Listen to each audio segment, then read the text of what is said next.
Hello students, I welcome you all back to AVKS academy. AVKS में आप सभी का वापस स्वागत करता हूं।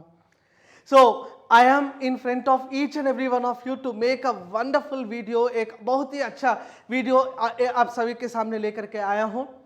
So today if we count we have 275 plus days for remaining for our CAPF examination, जो आप सभी को मालूम है कि 6 अगस्त को हमारा परीक्षा होने वाला है। So when we say that on 6th of August our examination will be conducted, let us understand, let us analyze and let us seriously look at what are the components to be covered. हमें क्या cover करना चाहिए, क्या cover नहीं करना चाहिए, examination का demand क्या है, हम क्या पढ़ रहे हैं, क्यों सिलेक्शन रेशियो इतना कम होता है, why people get rejected in CAPF examination, each and every component, each and every dimension I will try to disclose in front of every one of you. So video आखिरी तक, last तक जरूर देख लीजिएगा ताकि आपको एक ब्रॉड आइडिया, ब्रॉड पिक्चर इस 10 महीने में ये गलती नहीं करना चाहिए, ये गलती नहीं करना चाहिए करके आपको ठीक समझ में आ जाएगा। ओके गाइस, सो ये वीडियो आपके सामने ला रहा हूं मैं, यानी Shravan Samrani from AVKS academy. Okay guys, so let us continue our discussion. So ये चित्र जो आपको दिखेगा यहां पर, the picture which is visible to you from here to here, I hope the people whoever are watching this video are in this level, इसी level में आप सभी लोग हैं। लेकिन यहाँ पर आप लोगों का जो मेहनत है, वह मेहनत आपको करने के बाद, एग्जाम क्लियर करने के बाद आप बनने जा रहे हैं इस पिक्चर तक। मतलब यह पिक्चर तो एक छोटा सा एरो है, लेकिन ये एरो का सफर हम आज मानते हैं 275 days. This arrow time period, let us presume that it is of 275 days, and it is definitely a prestigious examination. ऐसा नहीं है कि CAPF examination is like any other defense examination like CDS, AFCAT जैसे, लेकिन ऐसा नहीं है। आपको जो दर्जा दिया जाएगा, आपको जो पोजीशन दिया जाएगा CAPF क्रैक करने के बाद, that is usually uncomparable। ठीक है, आप असिस्टेंट कमांडेंट बनेंगे, then you will be getting frequent promotions also, CISF, CRPF, BSF, SSB, ITBP, इन सारे सर्विसेज में आपको अच्छा खासा प्रमोशन मिलेगा। प्रमोशन के साथ साथ आपको समाज में इज्जत भी मिलेगा। You will be getting a lots of society in lots of respect in the society post clearing this examination. So IPS वाले भी यदि देखा जाए तो IPS work under a politician, IPS को पॉलिटिशियन का गाली खाना पड़ता है, लेकिन आप लोगों को इस तरह का कोई पॉलिटिकल पार्टी से, पॉलिटिकल पर्सन से इंटरफियरेंस भी नहीं होगा। इतना इज्जत आईपीएस से भी ज्यादा हम यहां पर कह सकते हैं। ओके गाइस, तो क्यों हम टाइम वेस्ट करें, सीधा चलते हैं हमारा वीडियो में आज। So the very first important thing is prepare for CAPF examination. First of all आप लोगों को एक तरह का इंटरेस्ट आना चाहिए कि हाँ मैं ये कर सकता हूं। It is not a difficult task, I repeat, this is not at all a difficult task, but ये एक तरह का डिफरेंट टास्क है। I repeat, this is not difficult, it is not difficult, but this may be different. Okay, different for whom? Different for the freshers? No, different for somebody who prepared for other exams। कोई और examination का, मान लीजिए आप CDS का prepare किया है, AFCAT का आपने तैयारी किया है, सिविल सर्विसेज का तैयारी किया है, लेकिन ये एक तरह का अलग एग्जामिनेशन है। क्यों अलग एग्जामिनेशन है जी? इस एग्जामिनेशन में एक ही दिन में जो आपको परीक्षा किया जाएगा, whatever the examination will be conducted on one day, based on that merit only you will be called for the interview. Only one paper is there for objective and there is one paper for descriptive। बस ये paper 1 बोलते हैं, इसमें इसे paper 2 कहते हैं। इन दो पेपरों में यदि आप मास्टर करेंगे, then you will be called for your physical examination। उसी के बाद आपको बुलाया जाएगा पर्सनालिटी टेस्ट पे। मतलब preparing for this examination require a rigorous interest. Paper 1 का कंपोनेंट्स आपको मालूम होना चाहिए। पेपर 1 में जनरल स्टडीज का ऑब्जेक्टिव ओरिएंटेशन होता है, पेपर 2 क्या है, डिस्क्रिप्टिव ओरिएंटेशन में होता है। पेपर 1 में सब्जेक्ट्स होता है polity, history, geography, economy, science and tech, science, current affairs, arithmetic and reasoning. ये सारा सब्जेक्ट्स आपको पेपर 1 में दिया जाएगा। इसका नॉलेज आपको होना चाहिए ऑब्जेक्टिव सेंस में। तो पेपर 2 का जो नॉलेज आपको चाहिए होता है that will be of descriptive sense, यानी you will have to read your essay, your argument, your report, your comprehension, grammar, ये सब एरियाज आपको कवर करना चाहिए इन द पेपर 2। सो ये एरियाज पे इंटरेस्ट ला दीजिएगा और ये 275 डेज यदि लगातार आपको इस पे तैयारी करेंगे definitely you will be in the safe zone और the safest path. Okay guys, लेकिन अभी ये जो स्लाइड है, ये स्लाइड को जरा ध्यान से समझिएगा, पढ़िएगा और सुनिएगा भी, ठीक है। मैं यहां पर लिखा हूं मार्ग ना बदले, व्हाट आई एम सेइंग, मार्ग ना बदले। मार्ग ना बदले मतलब आप मान के चलो आप एक ग्रेजुएट हो, अभी अभी ग्रेजुएशन खत्म हुआ है आपका, ग्रेजुएशन खत्म होते ही आप लोग सीएपीएफ का तैयारी करने लग गया, ठीक है। सीएपीएफ का तैयारी करते वक्त आपके साथ जिन्होंने ग्रेजुएशन कर लिया है पहले, ठीक है, दोस ग्रेजुएट्स में get selected in the private companies, उनका कुछ प्राइवेट नौकरी मिल जाते हैं, ठीक है। Those other friends of yours may be preparing for any other examination, like technical वाले prepare होते हैं गेट एग्जामिनेशन का, they may be preparing for any software coaching, software का कोई तैयारी कर रहा होगा, they may be going for any kind of a higher education भी वो लोग करते होंगे, they may be preparing for any other government job, state PCS वगैरह का भी तैयारी कर रहे होंगे, ठीक है। so there are multiple possibilities, लेकिन आप लोगों को किसी भी परीक्षा के लिए समय दे रहा मतलब समय देना है, मार्ग नहीं बदलना चाहिए। आपका दोस्त इस तरफ जा रहे इसलिए मैं उस तरफ जा रहा हूं, आपका दोस्त पीएचडी कर रहे इसलिए मैं पीएचडी करना चाहता हूं, आपका दोस्त सॉफ्टवेयर गूगल में इन्फोसिस में काम कर रहे इसलिए मैं गूगल इन्फोसिस जाना चाहता हूं। इस तरह से मार्ग नहीं बदलना चाहिए, बस 275 डेज के लिए लगातार आपका मेहनत रख दीजिएगा, आराम से आसानी से हो जाएगा। और एक बार सीएपीएफ का तैयारी आपने कर लिया है, ये आपको मार्ग और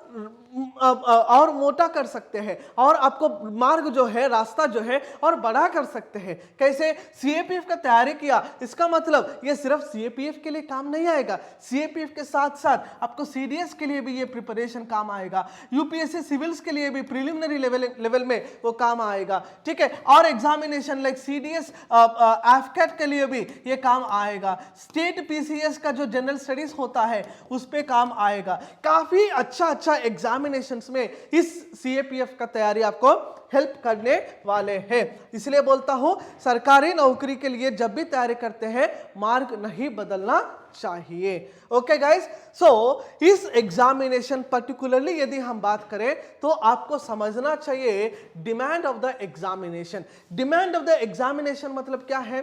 देखो, इस एग्जामिनेशन में मैंने पहले ही कह दिया 2 पेपर होता है, पेपर 1 और पेपर 2। ये तो आप सभी को मालूम भी है, 2 पेपर होता है और इन्हीं 2 पेपर में मास्टरिंग हमें कवर करना चाहिए। एंड साथ ही another important point to be remembered is you just look at the syllabus of the examination. इस परीक्षा का यूपीएससी ने अपने साइट में क्या सिलेबस दिया है वो जरा देख लीजिएगा। साथ ही आपको प्रीवियस ईयर क्वेश्चन पेपर्स भी ध्यान से समझना होगा ताकि आपको ट्रेंड क्या है, यूपीएससी सीएपीएफ में क्या पूछना चाहते हैं, वो सब आपको ठीक समझ में आ जाएगा। Okay guys, next Paper 2 is the game changer of this particular examination. In this 275 days, I want you people to continue with a regular and rigorous. ठीक है, 2 शब्द यहाँ पर मैंने उपयोग किया है, रेगुलर एंड रिगरस प्रैक्टिस आपको चाहिए होता है for the paper 2 examination. Paper 2 में हर एक कॉम्पोनेंट, एसे, argument, report, grammar, precise, comprehension, ठीक है, इस तैयारी के लिए आपको हर दिन का मेहनत आपको चाहिए होता है, क्योंकि writing is a skill, it can be improved overnight. एक रात में बैठूंगा सर पूरा एसे राइटिंग खत्म करता हूं, पूरा आर्गुमेंट खत्म करता हूं, ये नहीं हो पाएगा, क्योंकि एक तरह का स्किल है। आप लोगों ने अपना आंसर राइटिंग या फिर एसे राइटिंग, आर्गुमेंट राइटिंग वगैरह आपने कभी जीवन में नहीं किया होगा। You would have never done in your life time this answer writing sessions और answer writing practices. That is the reason I am saying it should be regular and also it should be a rigorous effort each and every day. And paper 2 is a game changer. The reason being, इसका पीछे कारण भी है, क्योंकि paper 1 में हर कोई अपना जो कट ऑफ है कुछ सब्जेक्ट्स में मास्टर करने के बाद, जैसे किसी का साइंस स्ट्रांग है, मैथ स्ट्रांग है, ठीक है, हिस्ट्री स्ट्रांग है, ज्योग्राफी स्ट्रांग है, तो वो पेपर 1 क्लियर कर लेंगे। लेकिन पेपर 2 जो है, पेपर 2 सिर्फ और सिर्फ वही लोग क्लियर कर पाएंगे जिनको राइटिंग एक पैशन है, राइटिंग एक इंटरेस्ट है, राइटिंग एक तरह का हॉबी है। यदि यही बात मैं एग्जामिनेशन के 3 महीने पहले, 4 महीने पहले आप मुझसे पूछते हो तो मैं ये बात नहीं कहता हूं, क्योंकि उस समय आपको राइटिंग एक सब्जेक्ट के जैसे ही देखना चाहिए। लेकिन अभी 10 महीने का कम से कम आपके पास समय है, इसका मतलब आपको एक हॉबी बना भी सकते हो, आप इसको एक इंटरेस्ट भी बना सकते हो। And paper 2 is that is the reason called a game changer of CAPF examination. Okay, time available now, अभी कितना समय बचा है? Right now what ever the time is available is called 275 days. And in 275 days में आपको paper 1 के लिए allocate करना है, ऑल्सो पेपर 2 के लिए अलोकेट करना है। इंडिविजुअल लेवल में आपको जाना चाहिए हर एक सब्जेक्ट का। For example, if we are left with 275 days, इस युद्ध को यदि आज तक जिन्होंने शुरू नहीं किया तो आज ही सही शुरू कीजिएगा। If you have not started the fight so far, the war so far, why don't you begin it today only? The reason being, to do any good work, every single minute and a second and a day will become auspicious. उसको महत्वपूर्ण माना जाता है क्योंकि आप एक अच्छा काम के लिए शुरुआत कर रहे हो। And beginning the preparation for CAPF examination requires first of all interest, and the second of all you need the passion towards the uniform. Uniform के ऊपर एक तरह का आपको पैशन होना चाहिए। जब तक आपको पैशन नहीं है, जब तक आप ये ड्रीम नहीं करते हो कि मैं क्या बनने वाला हूं। IAS वाला क्या ड्रीम करते हैं? यदि मैं UPSC का पेपर क्लियर करता हूं, IAS बनकर मैं ऐसा रहूंगा, IAS बनकर मैं ये गाड़ी में घूमूंगा, IAS बनकर मैं इन लोगों से बात करूंगा, IAS बनकर मैं इनको ये सेवा करूंगा। लेकिन ऐसे ही आप लोगों को भी इन 275 डेज में दिन रात यही सोचना चाहिए कि मुझे असिस्टेंट कमांडेंट बनने के बाद मैं कैसे रहूंगा, मैं कैसे जीऊंगा, कौन से गाड़ी में जाऊंगा, क्या ट्रेनिंग करूंगा, क्या क्या जगह में पोस्टिंग मिलेगा। इस तरह से आपको सोचना चाहिए इन 275 डेज में, तभी जाकर के आपका कुछ अच्छा होगा। Guys, coming to your paper 1, I want you people to make a micro syllabus बना दीजिएगा। हर एक सब्जेक्ट का इंडिविजुअल छोटा छोटा सा सिलेबस बना दीजिएगा। मान के चलो, if you are reading polity, divide polity into 4 parts, 5 parts, 6 parts, as micro as possible. क्योंकि पॉलिटी में आपको 100% ग्रिप आ जाना चाहिए। If you are reading history, divide history into micro parts, reading economy, divide it into micro parts. इस तरह से आपको एक माइक्रो प्लानिंग भी आपको करना चाहिए। Okay guys, next, practice frameworks for paper 2 very very properly. आपको बोला था ना मैंने, पेपर 2 में इंटरेस्ट आना चाहिए, पैशन आना चाहिए। पेपर 2 का एस्से राइटिंग का एक अलग फ्रेमवर्क होता है, आर्गुमेंट राइटिंग का एक फ्रेमवर्क होता है, रिपोर्ट राइटिंग का we will have a different framework, precise writing का will have a different framework. Practice those frameworks every day. Framework हर एक दिन प्रैक्टिस नहीं करना चाहिए, फ्रेमवर्क जानना चाहिए आपको, और वही फ्रेमवर्क के साथ आपको टाइटल्स प्रैक्टिस करना चाहिए। जैसे एस्से में होता है introduction, main body, conclusion. Argument writing में होता है like points for and points against. इस तरह से आपको रिगरस प्रैक्टिस करना चाहिए framework of the particular title. And यही टाइटल्स देखने के साथ साथ I want you people also to begin your research. आप जब मान के चलो आज पॉलिटी पढ़ते हो, पॉलिटी सिर्फ ऑब्जेक्टिव में ही नहीं, डिस्क्रिप्टिव में भी आपको देखना चाहिए। डिस्क्रिप्टिव में क्या पॉसिबिलिटी है, ईडब्ल्यूएस का रिजर्वेशन के बारे में चर्चा चल रहा है, ईडब्ल्यूएस का क्या टाइटल पूछेंगे, वो आर्गुमेंट में पूछेगा या रिपोर्ट में पूछेगा या एस्से में पूछेगा। ठीक है, तो इस तरह से आपको देखना चाहिए।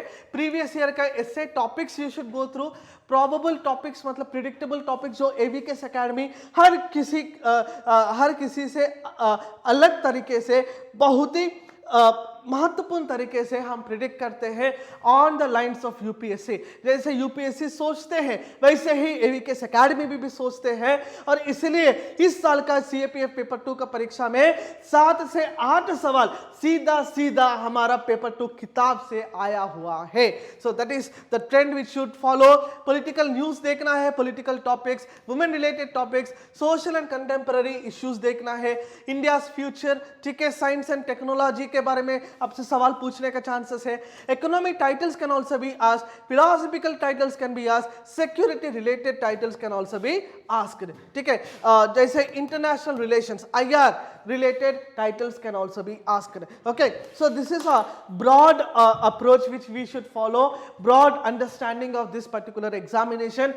IPS का तैयारी भी यदि करते हो, सिविल सर्विसेज का भी तैयारी करते हो, उससे भी वर्किंग कंडीशन जो है, वर्किंग एनवायरनमेंट जो है वो बहुत ही बेहतरीन है। और सीएपीएफ के लिए एक ही परीक्षा है, एक ही रिटन एग्जामिनेशन है, उसके बाद सीधा इंटरव्यू। लेकिन सिविल सर्विसेज में प्री होता है, मेंस होता है, फिर जाकर के इंटरव्यू होता है। तो इतना लंबा स्टेप्स लेने से अच्छा आपको यूनिफॉर्म पे पैशन है तो जरूर असिस्टेंट कमांडेंट सीएपीएफ का तैयारी कीजिएगा। इसके लिए आपको हर समय मदद करने के लिए इंडिया का ही नंबर 1 एकेडमी एवीकेएस एकेडमी हमेशा आपके साथ है। इस तरह का और वीडियोस के लिए जरूर देखते रहना एवीकेएस एकेडमी। जिन्होंने हमारा टेलीग्राम चैनल ज्वाइन नहीं किया, नीचे डिस्क्रिप्शन में टेलीग्राम चैनल का लिंक है, ज्वाइन कीजिएगा, सब्सक्राइब करना मत भूलना। बहुत बहुत धन्यवाद। जय हिंद।